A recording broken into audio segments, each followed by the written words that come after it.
by being in a toxic work environment and by being doubted in everything that they do, they don't have the belief in themselves again, and they tend to lose who they are. So asking them the questions, who are you? Most of them burst into tears and say, I don't know, because they have been ignored for so long. Today, my guest is Sandra de Wet-du Toit, a career and performance coach that brings a lived experience of bullying, discrimination, and rebuilding confidence. And today, she's sharing practical steps that you can use to set boundaries and reset your career. Sandra, thank you so much for joining us on After 50. Hello, Peter. Thank you so much. It's a privilege to be here. So you now a life coach, you've been at it a while, and I think a lot of it has come to you as a result of your decades in the workplace and some of the things that you've Yes. learned, some knocks that you took along the way, and we're going to explore some of those on our chat now. But you wrote some interesting things like finding your voice, and I wonder for you, what changed in how you showed up at work and in life? Peter, some might think that when you say finding your voice, it means that you have to speak louder or being tougher. But it's not about the volume of your voice. It's about being true to who you are and not to be the person that everybody expects you to be. Like you said just now, I've been in corporate for 35 years in the IT industry, and I've experienced my fair share of toxic workplaces, from being sexually harassed, discriminated against, and being gaslighted. And because of that, your self-doubt goes through the roof. Um, I did career coaching with the employees as well, and I found that the majority of the people were buckling underneath the workload, and they did not have the support of their management. Um, I decided to become a life coach because I knew I could help the people out there, and I knew that my speciality would be corporate professionals suffering a toxic work environment. So tell me a little bit about what gaslighting is. You know, I've heard the term, and I must admit, it seems a bit, I don't know, movie-like. I mean, does it really happen Yeah, in real life? yes, it does. I'll give you three examples of what gaslighting is. Have you ever been in a situation where something happens and you know for a fact that this happened, and in a meeting afterwards you raise the point and they say, that never happened. We never said that. It causes you to start doubting your memory and your self-worth. Are you imagining things? Did it really happen? Is it just in your mind? They would also say that you might be overreacting or that you are being too sensitive. They focus on your emotions instead of on their behavior. And have you ever experienced where you are in a meeting and you raise an idea and you say XYZ and they just keep quiet? They don't say anything. They don't answer you. They don't add to what you've said. And then 5 minutes later, Bob at the end of the table raises exactly the same topic, and everybody goes, that's brilliant. But you've just said it. And they've just nullified whatever you said, and they went with that idea. The danger is that you start second guessing yourself and you doubting your worth and questioning your sanity. So basically, that's what gaslighting is. So if you suspect gaslighting is playing out, what do you do? What's the order of play? I would say stick to the facts and not on the emotion or the feelings. Whenever you suspect, we said document everything, because otherwise it is a he said, she said scenario. So, firstly, stick to the facts, keep the emotions and the feelings out of it, add the dates and the times and the things that was said to you, keep it consistent. So, whenever something happens, write it down in your email, in your journal, leave a voice note, and save it in a file. Stack the messages, keep the voice recordings. A good documentation not only protects you, it also gives you a sense of control because it shows you that you are not imagining things. Okay, so the question is, and sometimes I guess you have to think about it, When is it better maybe then to plan an exit rather than to fight for change? Yes, that's a really important question. When your health is starting to suffer, that is a good indication that the workplace that you're in at the moment is not good for you. You might be experiencing anxiety and you cannot sleep. You suffer from burnout. I was a nervous wreck on a Sunday evening because I had to go to the office on a Monday morning. Um, I always say I didn't wake up on a Monday morning. I jolted awake with this knot at the bottom of my stomach. Another thing that you can look at is if there's no accountability. Nobody takes responsibility for the toxic workplace. And the problem is being protected instead of resolved. I was always told that I was imagining things. And as you can see from my way of speaking with my hands, I'm an emotional person. And if unfairness comes into a situation, I'm going to react and I'm going to say that this is not right. And whenever I did that, they would say that I'm so emotional and I have to subdue my reactions. And that just irked me. Also, when you are starting to lose yourself, you don't have a voice anymore. You are doubting everything that you are doing. Your self-worth is non-existent and you kept quiet. I never spoke up in meetings anymore because whenever I said anything or whatever I said, I was either gaslighted by being ignored or whatever I submitted, they found fault with. So I couldn't do anything correct. So those are the things that I would say are the most important that you need to look out for. You mentioned burnout. Is that something common with people over 50, being at a certain workplace for a long time? And I guess what it does, it comes with bigger responsibilities Yeah. and longer working hours, I suppose.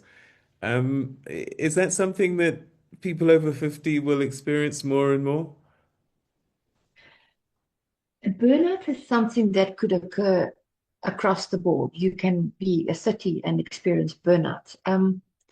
It is the majority of people that experience burnout is because they don't really have a work-life balance. They start doubting themselves, and because they start doubting themselves, they feel that they have to go the extra mile. They feel that they have to stay after work. They feel that they have to do more, especially if whatever they are contributing to the workplace is not being recognized. Then stress and exhaustion and brain fog and all of these things, your motivation sort of lacks. And those are all the characteristics of burnout that you're going to experience.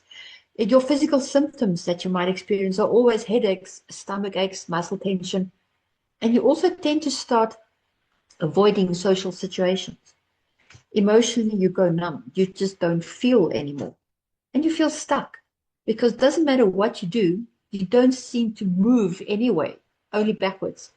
So yeah, in people over 50, I would say burnout can be experienced more because of the amount of pressure to perform that is being put on them. Tell me a little bit about your 3 by 3 micro recovery idea, because we want to figure out what we can do, maybe Yes. steps each day to help us with things like burnout. What you would do is you would concentrate on your mind, your body, and your energy. So for your mind, take 2 minutes and step away from your desk. I don't know if you know this, but they said vitamin D is absorbed in the body the most through the eyelids. So take your 2 minutes, go and stand outside, put your face into the sun and just close your eyes and absorb the vitamin D that is being put through in your body. You get outside, you can focus on being grateful for that 2 moments. So that is my recommendation for mind. For body is most of us sit in this chair more than 8 hours a day. Move. Do stretches while you're sitting in your chair. Get up and shake it out for 30 seconds, just so that the blood flows through your body on a regular basis. And then for energy, you have to protect your energy. You have to learn to say no. That is a really, really important thing. Take your lunch hour and go and sit outside. And do all of these things without feeling guilty. That's the key, without feeling guilty. Okay, so you talked about balance in life, and I'm curious about your 90-day reset for a midlife wheel of life.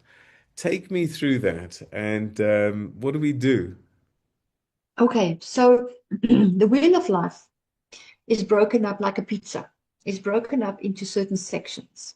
And that pizza consists of 7 areas. And that is your career, your health, your relationship, your finances, your fun, personal growth, and your spirituality. And then what you do is, out of 10, 1 being very low, 10 being high, you rate each one of those sections. And by having a little dot in, say, for instance, career, and another dot in health, you connect those dots and you get like a spider's web in the circle of life. And visually, you can immediately see where the gaps are, because that little dot is going to be closer to the middle of your circle. So that is your wheel of life, and it is to build awareness so that you can see which areas you can improve on. Another thing that you can do is they call it energy zappers. Have you ever walked into a room and you've socialized or talked to a couple of people, and all of a sudden you totally feel drained? So once you have identified what or who is draining your energy, you can decide how you will reduce and remove that drain. Either go and talk to somebody else or remove yourself from the situation. Every small win here can have a huge impact on your day.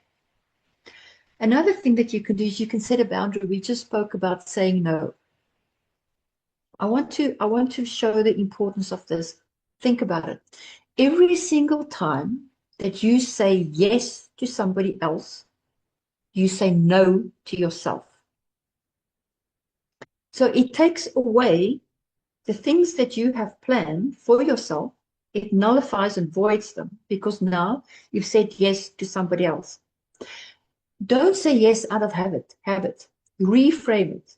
And once you clear this boundary and once you start saying no, the people are going to understand where your limits are and where your boundaries are, and they're going to respect that. One micro pivot that you can do is change one small thing in your day. If you are used to doing everything yourself, start delegating certain tasks. Take a lunchtime walk. If it works, build on it. If it doesn't, tweak it and try again. But those are the things that you have to do in this 90-day plan. Have you got a case study maybe? Don't mention their names, that maybe can give us some hope of this is what it was Yes, like. You go through this process, and this is what you can expect on the other side. absolutely.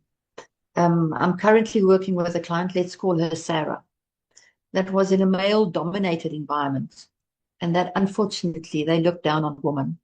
And whatever input she gave was never validated. So she was on the exco of the company and she was undermined, frowned upon, and it made her feel like an imposter at the end of the day. So we worked on her 90-day exit plan to get back her self-belief so that she can remove the self-doubt, build her confidence. And by giving her some tools, she determined that she needed to leave the toxic work environment. Today, she's in a position that respects her input and that values her contributions.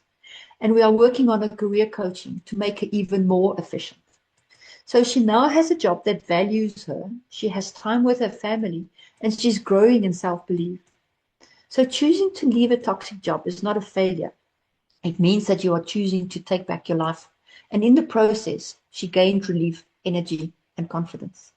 So there may be some business leaders watching right now, and they're managing teams. What one thing do you think that they can do this week to reduce this psychological harm in their teams? Yes.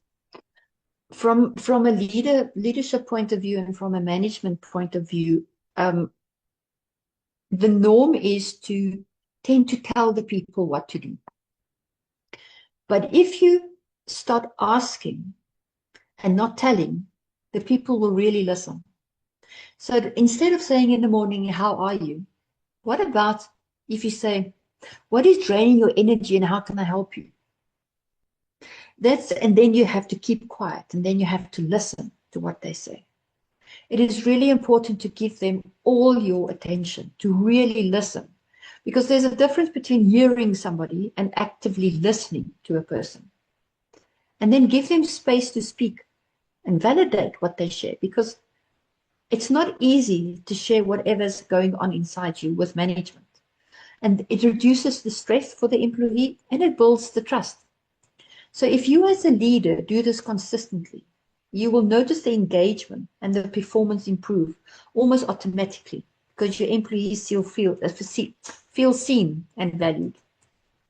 You see a lot of clients, and I'm particularly interested in those plus 50. What sort of questions are they bringing to you? What is making people midlife plus 50 feel or on edge?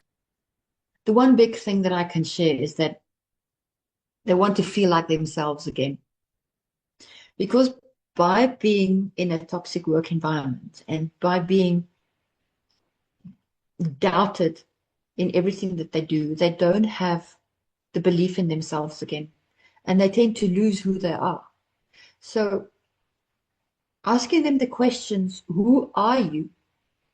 Most of them burst into tears and say, I don't know.